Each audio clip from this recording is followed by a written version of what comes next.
제4장 법보 1. 부처님도 법으로 인해서 부처가 된 것이다. 지심기명래 시방 3세 제망차례 상주일체 달마야중 시방과 3세 제망과 차례에 항상 머무시는 일체 달마에 지극한 마음으로 이 목숨 바쳐 기이하며 예배 드리옵니다. 시방세계에 두루 계시고 과거, 현재, 미래에 항상 계시는 모든 부처님의 가르침에 기이합니다. 제석천궁의 구슬처럼 중중무진한 부처님의 가르침에 기이합니다. 저 바다처럼 넓고 깊은 부처님의 가르침에 지극한 마음으로 이 목숨 다해 기이하며 받도옵니다. 세 번째 지심기명례는 법에 대한 예배입니다. 여기서 달마는 다르마의 다른 표기입니다. 다르마는 법 혹은 진리란 뜻입니다. 진리의 가르침 그 자체가 바로 법인 것입니다. 법의 구체적인 모습은 경전으로 우리에게 전해지고 있습니다. 경전을 법이라고 하는 것은 그 속에 부처님의 본심이 내포되어 있기 때문입니다. 박하리경에는 법에 대한 부처님의 가르침이 실려 있습니다. 부처님께서 중림정사에 계실 때였습니다. 그 무렵 박하리라는 비구가 어떤 도공의 집에서 앓고 있었습니다. 병은 날로 위독해져서 회복하기 어려워졌습니다. 그는 곁에서 간화하고 있는 스님을 불러 마지막으로 꼭 부처님을 뵙고 예배드릴 수 있게 해달라고 간청했습니다. 간호하던 스님은 그 말을 부처님께 여쭈었습니다. 부처님께서는 곧바로 도공의 집으로 박하리를 찾아왔습니다. 박하리는 부처님을 보자 자리에서 일어나려고 몸을 일으켰습니다. 부처님께서는 박하리의 머리맡에 앉아 뼈만 앙상하게 남은 그의 손을 잡고 일어나지 못하게 했습니다. 그리고는 그에게 병과 음식에 대해 묻고 후회되거나 원통한 생각이 드는 일이 없는지를 물었습니다. 박하리는 죽기 전에 마지막으로 부처님을 찾아뵙고 예배를 드리고 싶은데 몸이 움직여지지 않아 후회스럽고 원통하다고 말했습니다. 이 말을 듣고 부처님께서는 박하리여, 이 썩어질 몸뚱이를 보고 예배를 해서 어쩌자는 것이냐. 법을 보는 자는 나를 보는 사람이요, 나를 보는 사람은 법을 보아야 한다. 그러므로 나를 보려거든 법을 보아라 라고 말씀하셨습니다. 이 말씀은 고 부처님과 법은 둘이 아니라는 것입니다. 법은 영원히 살아있는 것입니다. 부처님의 이대성도 결국 법의 발견에 있습니다. 그러므로 법에 대한 올바른 견해는 고 부처님에 대해 올바른 이해를 하는 것입니다. 법은 곧 가르침입니다. 또 진리 그 자체를 뜻하기도 합니다. 부처님께서는 진리를 깨닫고 가르치셨기 때문에 법은 곧 진리입니다. 그래서 불교는 진리의 가르침입니다. 부처님과 가르침과 진리는 둘이 아니라 하나인 것입니다. 결국 부처님도 법으로 인해서 부처가 된 것입니다. 경전에는 또 이런 말씀이 있습니다. 부처님을 위하고 부처님께 헌신한다고 해서 부처님을 머리에 이고 한량없는 세월을 지나며 내 몸이 부처님을 받드는 무한히 넓은 평상이나 의자가 되어 부처님을 모신다 하더라도 법을 깨닫고 법을 전하여 중생을 제도하지 못한다면 끝내 부처님의 은혜는 갚을 길이 없다. 부처님의 가르침은 경전으로 우리에게 전해지고 있습니다. 경전은 다시 3장으로 나눌 수 있는데 그것은 경장, 율장, 논장입니다. 경장은 부처님께서 말씀하신 법문을 모은 것입니다. 율장은 부처님께서 불제자들이 일상생활에서 지켜야 할 여러 가지 법규를 모은 것입니다. 논장은 앞에 경과 율을 체계적으로 설명해 놓는 것을 말합니다. 그 외에 선에 관한 견적들을 따로 묶어서 선장이라고 하기도 합니다. 이렇게 부처님의 법이 3장으로 전해옴으로써 우리는 부처님을 알고 그 가르침을 따라 공부하고 수행하는 것입니다. 불교의 모든 교리는 바로 3장으로 인한 것임을 알아야 합니다. 법과 관련하여 부처님께서는 영기에 대한 법문을 마치시고는 이 진리는 내가 이 세상에 오지 않아도 법계에 영원히 존재하는 것이다 라고 말씀하셨습니다.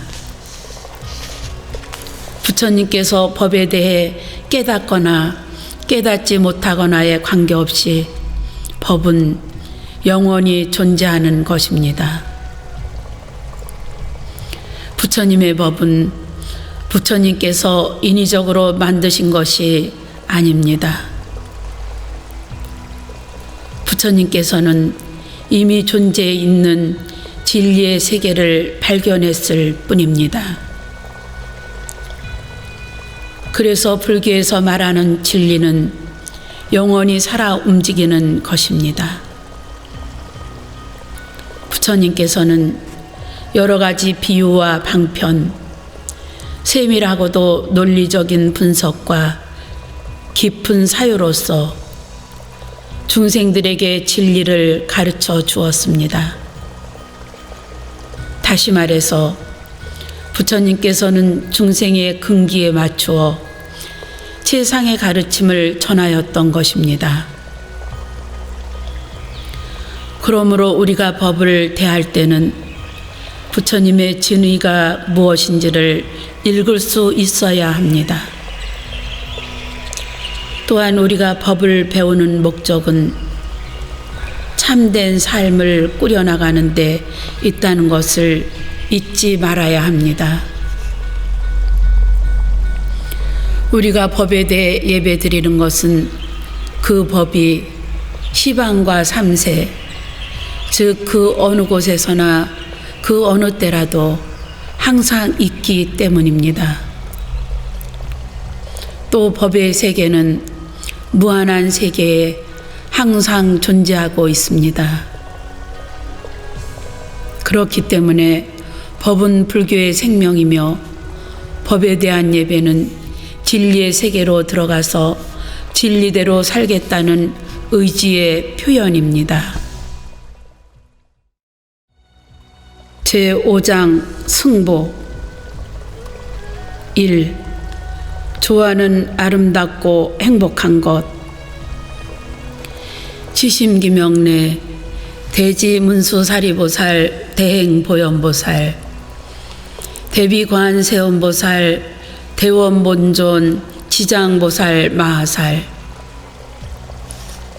큰 지혜의 문수사리보살님, 큰 행위의 보현보살님, 큰 자비의 관세음보살님, 큰 서원의 본존이신 지장보살님께 지극한 마음으로 이 목숨 바쳐 기의하며 예배 드려옵니다.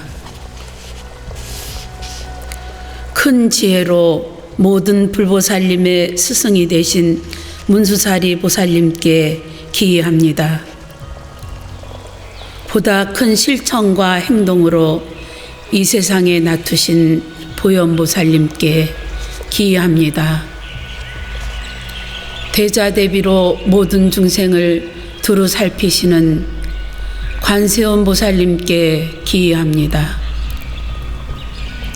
큰 서원으로 모든 중생의 고통을 구해주시는 지장보살님께 지극한 마음으로 이 목숨 다해 기의하며 받드옵니다.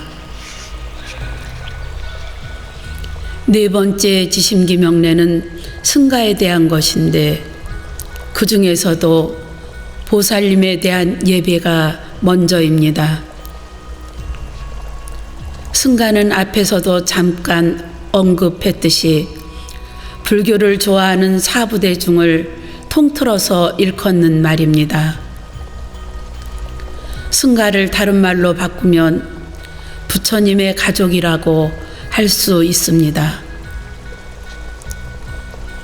여기에는 문수, 보현, 관음, 지장의 네 분 보살님이 등장하는데 많은 보살님 중에서 그분들을 특별히 강조하는 데에는 그만한 이유가 있기 때문입니다. 문수보살과 보현보살이 짝을 이루고 관세음보살과 지장보살이 각각 짝을 이루어 우리에게 조화된 참을 보여주고 있습니다. 먼저 문수보살은 지혜가 출중한 보살로서 부처님의 지혜를 대신한다고 볼 수 있습니다. 그 반면에 보현보살은 실천이 수승한 보살로서 이름 끝에는 항상 행자가 붙습니다. 지혜와 행으로 대별되는 문수보살과 보현보살은 결국 지혜는 실천으로 걸러져야 하고 실천은 지혜를 동반해야 한다는 것을 가르쳐주고 있습니다. 지혜의 밑바탕 위에 실천이 이루어지면 완벽한 것이 될 수 있습니다. 문수보살과 보현보살은 세상사에 온갖 산대적 개념을 대표한다고 할 수 있습니다. 문수보살이 왼쪽이라면 보현보살은 오른쪽에 해당하며 문수보살이 정적인 성질을 갖고 있다면 보현보살은 동적인 성질을 갖고 있습니다. 그래서 문수보살은 여성의 역할을, 보현보살은 남성의 역할을 각각 수행하고 있습니다. 경전에서는 문수보살을 가리사로, 보현보살은 도중사로 각각 표현하고 있습니다. 다시 말해서 문수보살은 아내의 역할인 집안일을 담당하며 보현보살은 남편의 역할인 바깥일을 담당합니다. 이 두 가지가 완전 무결하게 책임과 의무를 다할 때 비로소 한 가정의 평화는 이루어지는 것입니다. 문수보살과 보현보살의 관계를 잘 이해한다면 결코 집안이 잘못될 수가 없습니다. 한 가정이 제대로 되려면 문수보살에 해당하는 아내의 할 일은 아내가 완벽하게 처리해야 합니다. 또 보현보살에 해당하는 남편의 할 일은 남편이 완벽하게 처리해야 합니다. 각자의 역할을 충분히 수행할 때 가정은 안정과 행복으로 가득할 것입니다. 또 문수보살은 정신적인 문제를 담당하며 보현보살은 육체적인 문제를 담당합니다. 이것은 곧 문수보살은 감정적이고 기분과 관계되는 일을 책임져야 하는 반면에 보현보살은 경제적인 문제를 해결해야 한다는 것입니다. 세상을 살아가는 데 있어서 기분만 좋고 배가 고프거나 배는 잔뜩 부른데 기분이 우울하다면 그것은 바람직한 삶이 아닙니다. 그래서 여자는 집안에서 감정적인 문제를 잘 다독거려야 하고 남자는 집 밖에서 경제적인 문제를 담당해야 합니다. 한 가지 쉬운 예로 결혼을 할 때 남자의 결혼 조건은 첫째로 경제적인 능력을 따집니다. 그러나 여자의 결혼 조건은 경제적보다는 사람 됨됨이를 우위에 두는데 그것은 곧 정신적이고 감정적인 부분에 해당합니다. 한 가정에서도 집안의 분위기가 우울하고 그늘져 있다면 그것은 여자의 책임이며 경제적으로 윤택하지 못한다면 그것은 남자에게 책임이 있는 것입니다. 세상사 하나하나가 모두 문수보살과 보현보살의 관계로 짜여 있음을 볼 수 있습니다. 계속해서 문수보살과 보현보살은 채와 용의 관계에 있습니다. 문수보살은 내용적인 면에, 보현보살은 외형적인 면에 각각 해당됩니다. 또 문수보살과 보현보살은 법신 비로자나 부처님의 비석격인 좌우보처의 관계에 있습니다.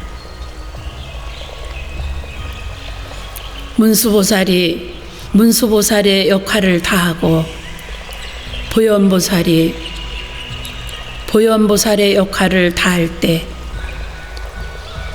가장 이상적이고 바람직한 인격체인 법신 비로자나 부처님이 존재하는 것입니다. 다시 말해서 진짜 부처가 되려면 문수보살과 보현보살이 어느 한쪽도 치우침이 없이 자기 할 일을 완수해야 합니다. 문수보살과 보현보살이 각각의 역할에 대해 의무와 책임을 다할 때 수레의 두 바퀴와 같이 완벽해져서 이루고자 하는 일을 성취할 수 있을 것입니다. 문수보살과 보현보살을 통해 이 세상을 구성하는 모든 조화로움을 배울 수 있습니다. 결국 진정한 조화를 이룬 이상적인 삶은 각자가 자기 자리에서 맡은 바 역할을 충실히 하는 것입니다. 다음으로 관세음보살과 지장보살이 짝을 이룬 것은 각각 현세의 문제와 내세의 문제를 담당하고 있기 때문입니다. 다시 말해서 관세음보살은 현세에서 일어나는 오늘의 문제를 담당하여 자비로서 해결해 주시는 분입니다. 반면에 지장보살은 사후의 유명세계에 대한 모든 문제를 담당한 분입니다. 관세음보살에 대한 신앙은 중국, 한국, 일본 등 북방 불교권에서 대단히 성행하고 있습니다. 왜냐하면 관세음보살은 우리의 생활 속에서 일어나는 온갖 자질구레한 문제들까지 일일이 들으시고 자비로서 해결해 주시는 분이기 때문입니다.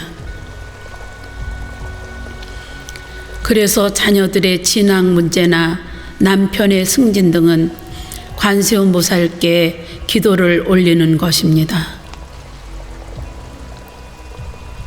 지장보살은 서원이 가장 높은 분이기 때문에 대원본존이라고 말합니다.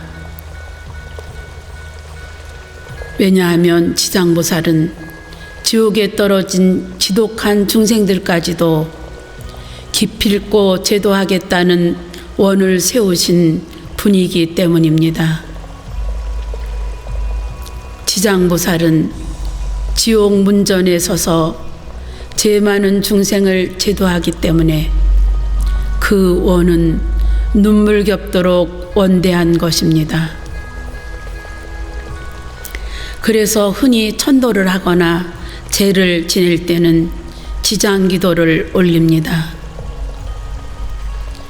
지장보살의 원력이 위대함은 진원에서도 잘 나타나 있습니다.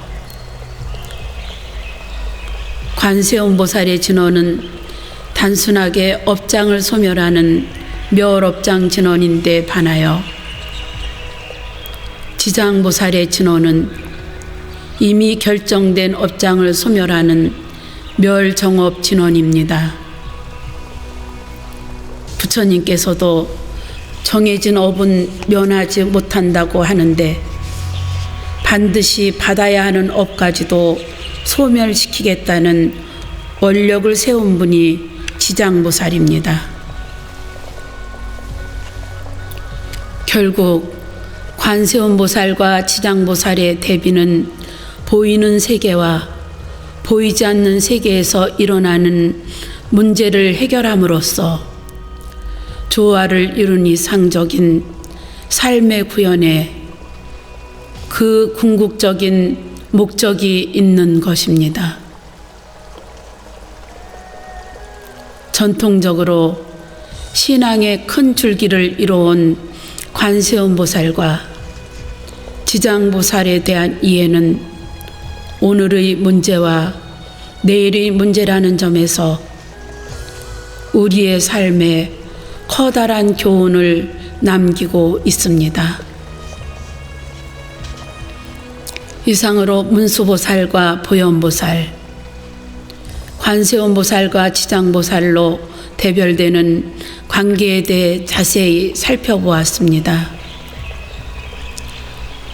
이 네 분의 보살은 세속에 살고 있는 우리와 똑같은 모습을 하고 있습니다. 다시 말해서 세속 옷을 입고 세속의 삶을 지향하는 것이 보살의 역할인 것입니다. 보살 사상은 대승불교에서 중생과 부처의 중간 역할을 하는 분입니다. 보살 사상에서 보면 궁극적으로는 부처님도 세속인과 둘이 아닙니다. 그래서 늘 우리와 함께 있음을 엿볼 수 있는 중요한 대목입니다. 우리가 스님들께 기한다고 할 때 이런 보살님들이 승보의 우두머리에 남아 있음을 알아야 합니다. 가끔 존경할 만한 스님이 없다고 푸념을 늘어놓는 경우가 있습니다. 이것은 불교에 대해 올바로 이해하지 못하고 하는 소리입니다. 승보에는 우리의 모범이 되는 보살님들이 계시다는 것을 잊지 말아야 합니다. 마지막에 제존보살 마하살은 위에서 든 4대 보살을 위시하여 여타 다른 보살의 지위에 있는 모든 이들이 함께 일컬어서 지극한 마음으로 예배드린다는 뜻입니다.